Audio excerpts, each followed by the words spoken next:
What's up guys, my name is Lauren and welcome back to my channel. Today we are looking at my family's December budget recap as well as looking at all of 2024, kind of a 2024 spending wrapped and seeing how we did as a family for our budgeting for 2024. So I'm going to pull up my spreadsheet as always. If you like the spreadsheet and you're not already using it along with me, you can get it linked in the video description. It's an instant download to Google Sheets and it comes with a detailed video tutorial. Even if you are not someone who uses spreadsheets, I promise it is very user-friendly. All right, so I'm gonna kind of quickly go through the actual December budget because December wasn't all that interesting. Not a lot happened in our budget from what we had budgeted for. And so I'm just gonna go through each category like kind of quickly. If you want to look at it in more detail, of course, like you're welcome to pause and check it out. But I'm not gonna go line by line this video. I'll do that again in future videos. All right, so here's our December budget. We had budgeted for $10,650 and that's exactly how much we brought in. That is very rare that that happens, but it did happen in December. So looking at how we spent that money for Pay Yourself First, I put $1,000 to my Roth IRA, which maxed out my 2024 Roth. You do have until April of this year, 2025 to max out your 2024 Roth, but I was glad to get it done in 2024 and so we can move on to my 2025 Roth now. So we put the $1,000 we had budgeted there, and then for my husband's student loan, we paid the minimum payment, which we had budgeted for, and that was $830. For expenses, we were pretty much on. I ended up putting an extra $47 to our mortgage this month just to round it out to an even $4,300, and I think I'm going to do that going forward. Of our two debts that we have, our mortgage and our student loan, the mortgage interest rate is more than double the student loan interest rate, so if I'm going to throw extra money to any debt, it's going to be the mortgage, and that's why I threw the extra money and just rounded up to $4,300. Instead of making an extra debt payment to the student loan. We did go about $100 over on groceries, and I looked back and for the past 6 months we've been going about $100 over on groceries. So I really need to raise that grocery budget. I think I'm just still in denial and thinking, well, no, this month I'll just try harder and it'll work out better and it'll cost less, and it just never does. So I don't know if I raised it for January, but I think like going forward, I really need to raise that budget. But because we were under on a couple other expenses, we were only over on expenses overall by like $103. So what I did over in our sinking funds is I put the amount that we had budgeted into all of our sinking funds except for medical. I just put $103 less into that sinking fund. And if we had brought in extra income, like that's where I would have pulled it from. But because our income was exactly what we budgeted for, I had to take away from another expense in our budget to make it even out to be a zero-based budget. So that's where I got that $103 that we went over budget. If you go over and you don't lower another expense, the only thing you can do is pull from savings. And I'm just really trying not to do that because we've had to pull from savings for some other things, as I shared in my last video related to my cat and like some other stuff.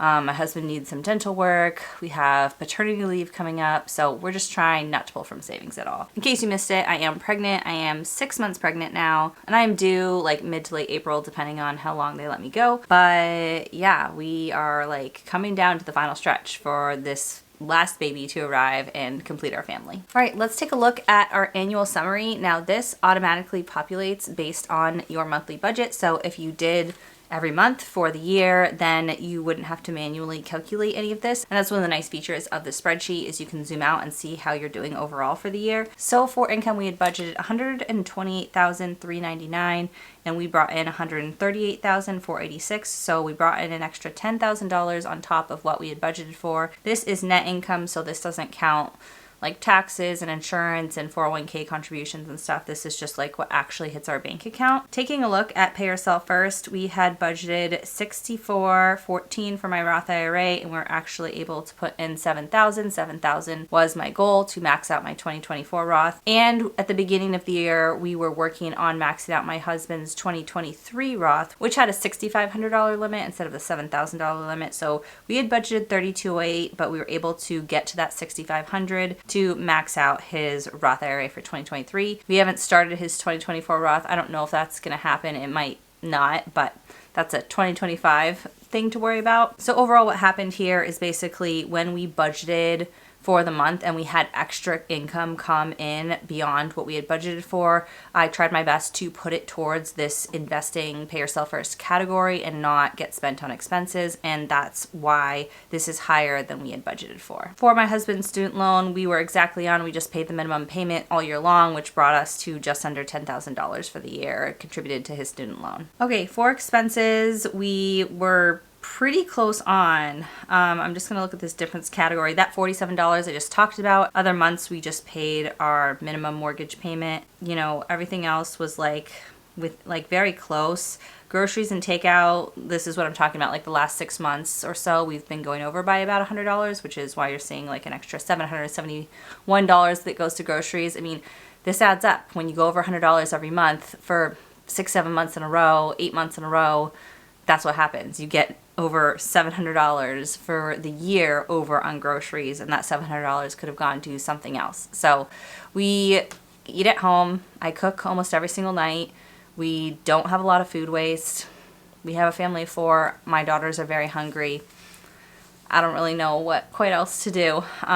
This is the category that I've struggled with for years, and I think at some point I just have to say I've done my best with groceries, and like, this is good enough. I just need to increase the budget and then it won't show as over for the year. We were under on gas and utilities by quite a bit, and a little bit over on miscellaneous expenses. So overall for the year on expenses, we only went over by $211, which, considering budgeting an entire year for expenses, like, I'm proud of that. However, for sinking funds, we did go quite a bit over by $5,998. So I know exactly where the bulk of that is, and it is for home and medical. So yeah, you can see here for sinking funds, the difference was very minimal for all these categories. We were under on vacation, and we went way over on home decor and for medical. So for home decor, we bought a house in January.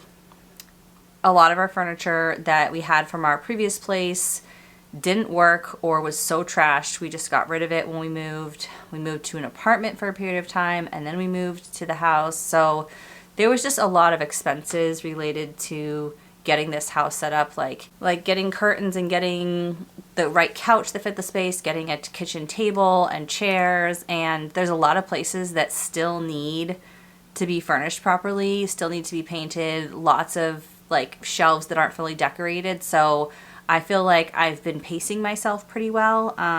But I think just 1 month we had some extra income come in, and I decided to just throw that all at getting a bunch of furniture we needed, and I have no regrets. I'm really happy with like how comfortable our house is, and then slowly continuing to make it ours and like decorate and all like get it like finished over the next few years. So that is it for our 2024 spending wrapped and budget recap. I hope you guys enjoyed this video. If you liked it, give it a big thumbs up, and if you want to see more from me, hit that subscribe button. I'd love to have you as a subscriber, and I'll see you guys soon in the next one. Bye.